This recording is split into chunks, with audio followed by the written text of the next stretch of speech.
Duas dicas para emagrecer. Primeira dica: evite os açúcares. Se possível, remova os açúcares da sua vida. Há pessoas que conseguem perder 10, 15, 20 quilos só com essa medida.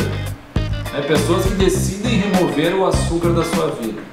Quando eu me refiro ao açúcar, me refiro a qualquer tipo de açúcar, açúcar branco, mascavo, ou outros tipos de adoçantes e substâncias açucaradas ou adocicadas. Não estou me referindo apenas ao consumo dessas substâncias de forma pura, mas também quando elas estão adicionadas a outros alimentos. Por exemplo, refrigerantes e sucos artificiais contêm muito açúcar ou algum adoçante químico. Evite todos, evite os açúcares e os adoçantes. Procure consumir doces na forma de frutas secas ou alguma receita com uma fruta. Evite os açúcares, a primeira dica para emagrecer. Segunda dica: evite as farinhas.